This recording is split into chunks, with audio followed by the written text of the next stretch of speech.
Hello everyone, and welcome back. In our previous sessions, we learned how to store data using variables. But right now, our programs are static. They just execute line 1, then line 2, then line 3. Boring, right? Today, we are going to change that. We are exploring decision-making. We are going to learn how to make our code smart enough to react to different situations using control flow and conditional logic. So here's our roadmap for this session. First, we will look at the concept. How do we actually translate real-world choices into code? Second, we will master the operators. These are the tools we use to compare values. Third, we will learn the if statement, the most basic building block of logic. Fourth, we will expand this to if-else and elif for handling multiple options. And finally, we will tackle nested conditions, or decisions within decisions. Before we write a single line of code, let's look at how we think logically. Imagine you're planning your weekend. You inherently use a flowchart in your head. Condition 1. If the weather is fine, action, go fishing. Condition 2. If it is windy, action, go surfing. Condition 3. If it rains, action, host a party at home. In programming, we use control flow statements to map these specific criteria directly to actions. To make these decisions, we need to compare values. We use what we call operators. First, let's look at comparison operators. We have double equals, which checks if two values are equal. We have exclamatory equals, which checks if they are not equal. Then we have the standard math symbols, greater than and less than. And finally, greater than or equal to and less than or equal to.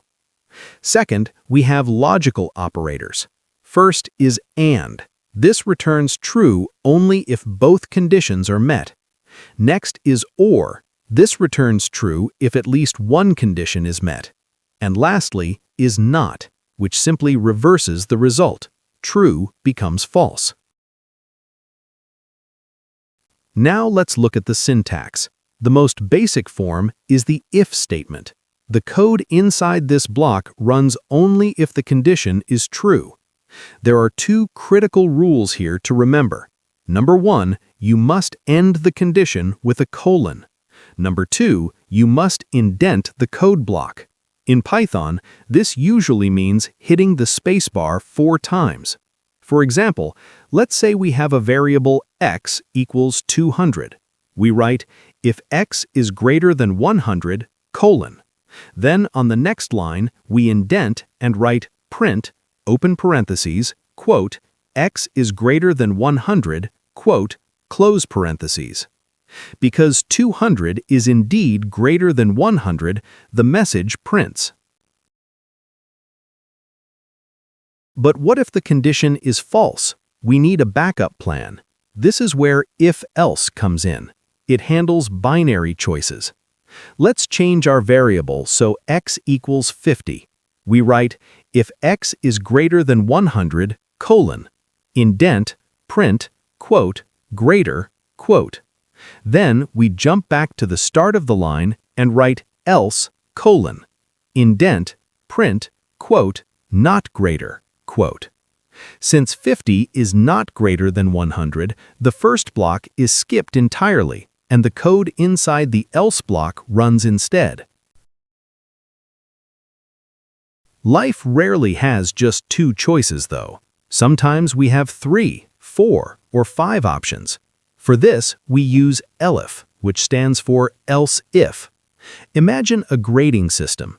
We ask the user for their grade. We start with, if grade is greater than 100 or grade is less than 0, colon. Indent, print, invalid grade.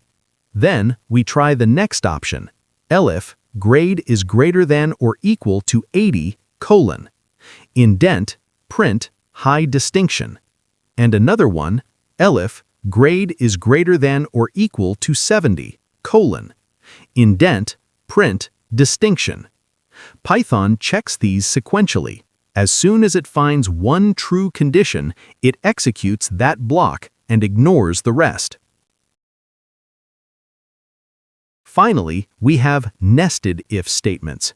This is simply placing an if statement inside another if statement.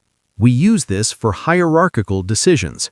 For example, let's validate a grade again. First level check, is the grade valid? We write, if grade is greater than or equal to 0 and grade is less than 100, colon. If that is true, we enter the block and do a second level check. Did they pass? Inside the indentation, we write, if grade is greater than or equal to 50, colon. Indent again, print, you passed. This creates a decision tree right inside your code. To wrap up today, let's summarize the essential pillars of decision-making.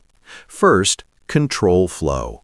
Remember that decision-making transforms your program from being static to dynamic.